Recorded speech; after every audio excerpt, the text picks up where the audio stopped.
Oke, Bella, kawan-kawan. Assalamualaikum warahmatullahi wabarakatuh. Terima kasih kepada kawan-kawan yang sudah join Zoom.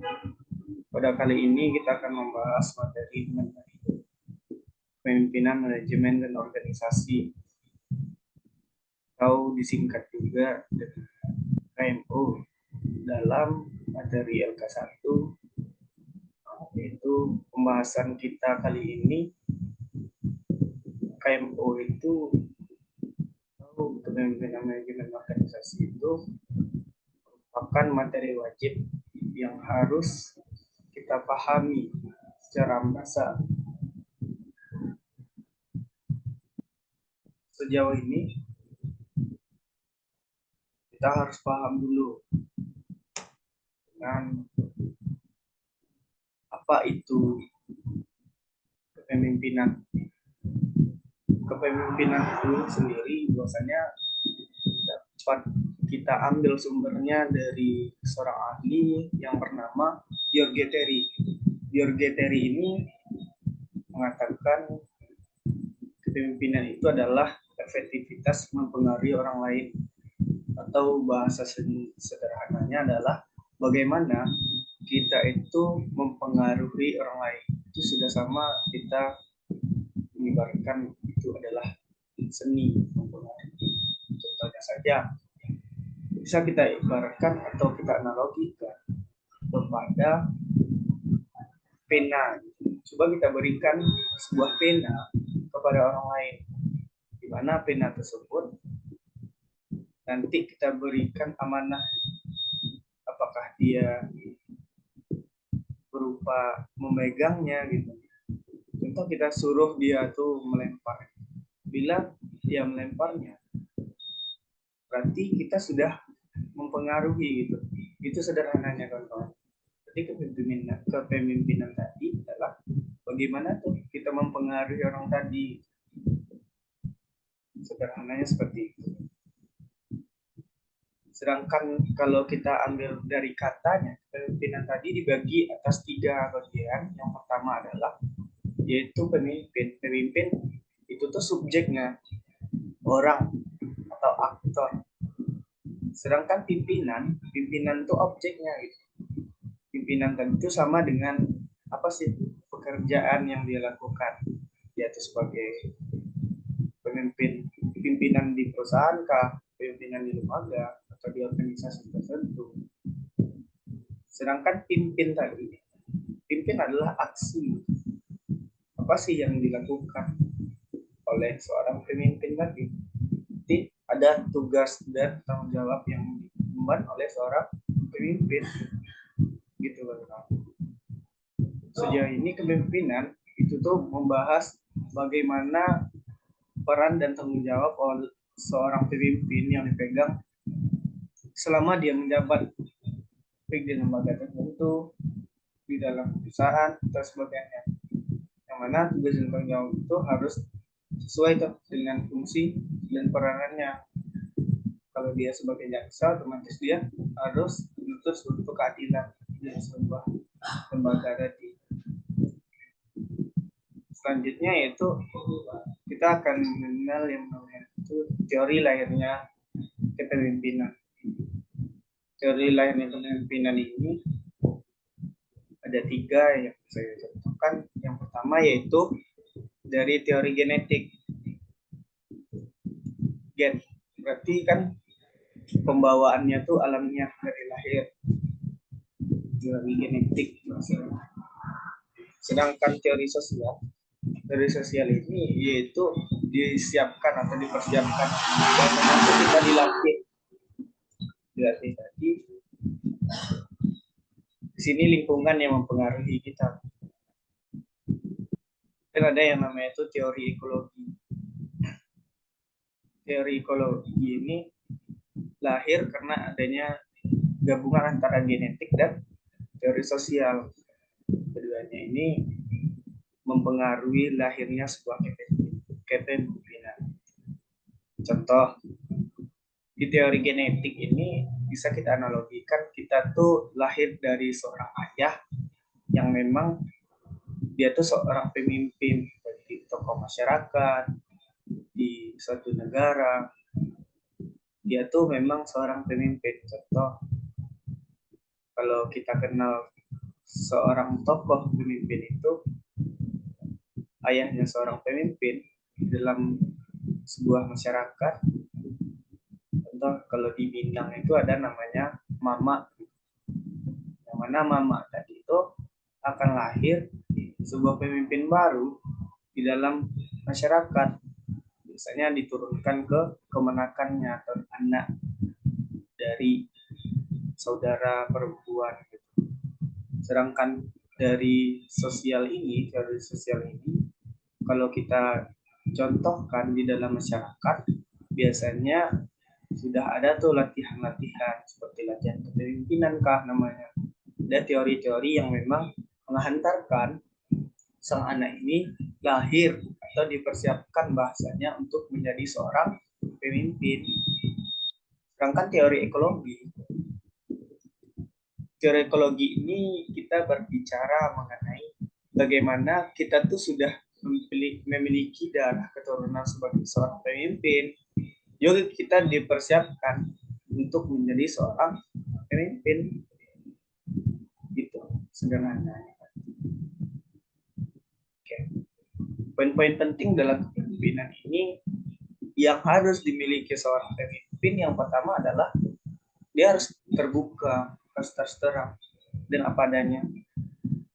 Jiwa pemimpin ini yang kedua harus empati.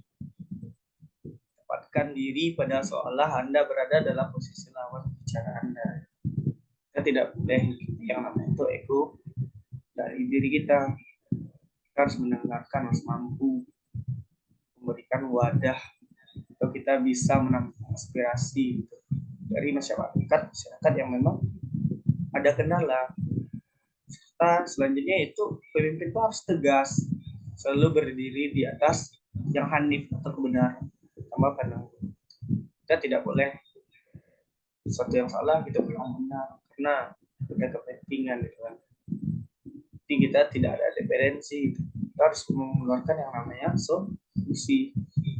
Selanjutnya itu suka menolong, terhadap inisiatif orang. Di sini pemimpin harus yang itu memegang kendali, dia harus terlibat, dia sentral, harus mempengaruhi. Selanjutnya pengambilan keputusan, mengambil posisi pemimpin ini dalam situasi yang menentukan. Contohnya di dalam pemimpin ini kita analogikan sebuah kebakaran terjadi, gitu.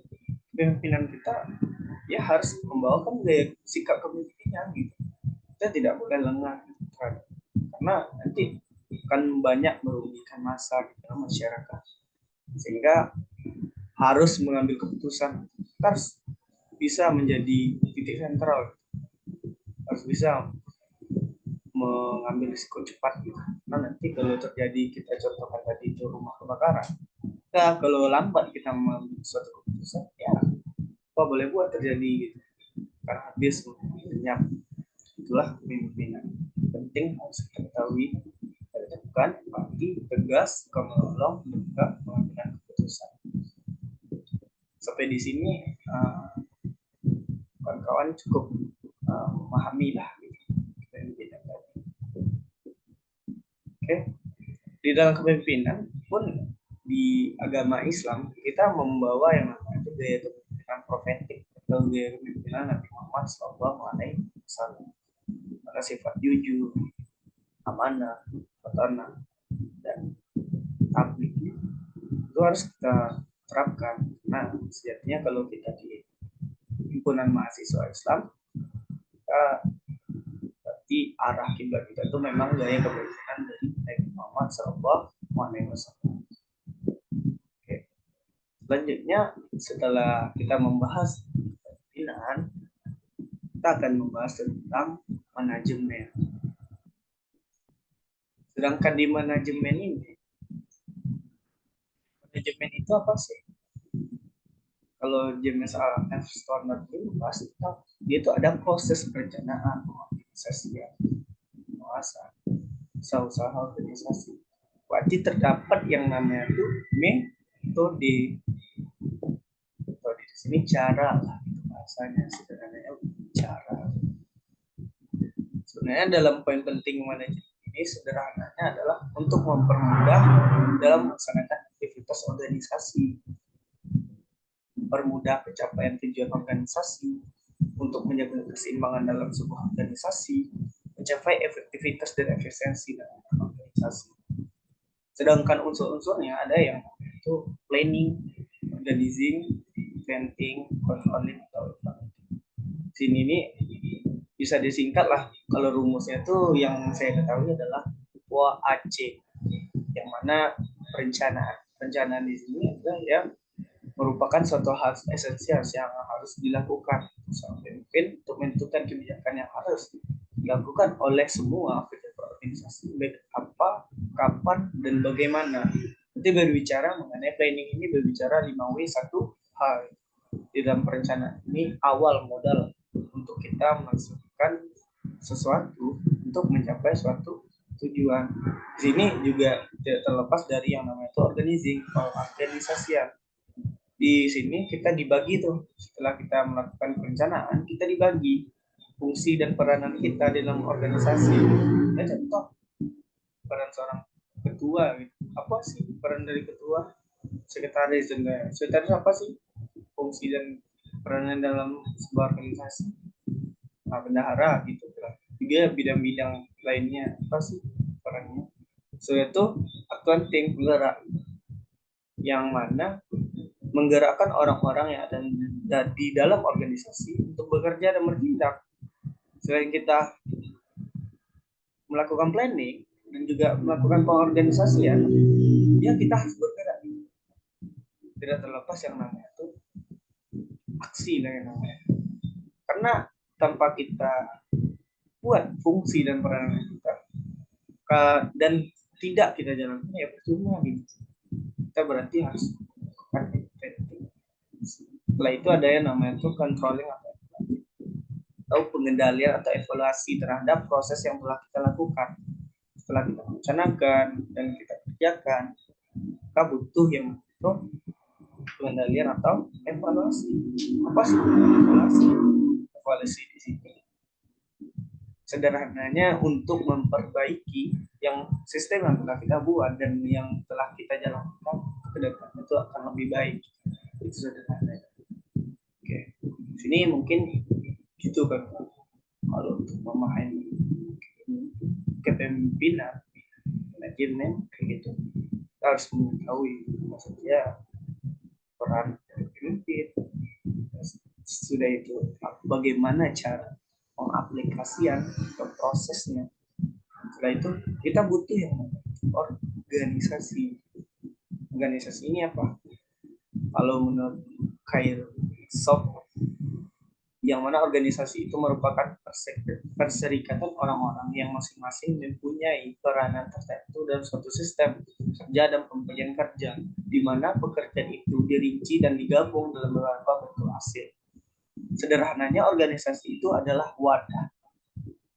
Jika akunnya sudah ada dan caranya sudah ada, proses sudah ada, maka kita butuh yang namanya wadah atau rumah bahasa. Kalau organisasi ini, unsur-unsur di dalam organisasi biasanya itu ada yang namanya itu rumah lah bahasa itu ada rumah. Di sini peran dari organisasi untuk mengikat para anggota dan menjalankan sistem yang telah kita buat sehingga jelas unsurnya itu, sehingga apa yang kita lakukan di dalam sebuah organisasi itu terukur patokan untuk memang sama-sama mencapai visi dan misi yang diluncurkan oleh pemimpin. Oke, kesimpulan dari materi kita kali ini yaitu kepemimpinan, manajemen, dan organisasi itu tidak akan berjalan dengan adanya sebuah komunikasi yang baik. Sebab jika hanya komunikasi atau kepemimpinan itu tidak didasarkan dengan komunikasi, manajemen itu tidak didasarkan dengan komunikasi, organisasi tadi tidak dibarengi dengan komunikasi, maka yakinlah apa yang sudah direncanakan mungkin itu hanya sia-sia. Nah, komunikasi ini kan sifatnya tuh ada kontak gitu antara kita dengan lawan bicara. Sederhananya saya sudah contohkan. Walaupun kita berkompeten di dalam kita contohkan orang yang kerjanya itu sebagai barbershop lah, atau dia seorang cukur rambut, ya walaupun dia kompeten dalam cukur rambut, kalau tidak ada yang namanya tuh orang seahli apapun dia, gitu bahasanya, seahli apapun dia dalam mencukur rambut, dia tidak akan bisa namanya mencukur rambut dia sendiri. Apa nilai yang bisa kita ambil dalam hal tersebut adalah kita hidup tidak bisa tanpa orang lain, itu hubungan antara komunikasi, karena butuh yang namanya itu penyampaian, butuh yang namanya itu umpan balik. Di dalam kepemimpinan manajemen organisasi akan diikat oleh sebuah komunikasi. Jika komunikasi itu tidak berjalan dengan baik, ya tujuan dan visi misi tadi yakin tidak akan berjalan dengan semestinya. Ya mungkin itu saja dari penjelasan singkat saya mengenai materi di LK1 kali ini, yaitu mengenai kepemimpinan manajemen dan organisasi. Oke, terima kasih kawan-kawan yang sudah join. Semoga ilmu yang saya sampaikan bermanfaat untuk kawan-kawan. Sekian, terima kasih. Saya akhiri dengan Assalamualaikum warahmatullahi wabarakatuh. Oke, see you kawan-kawan. Nah,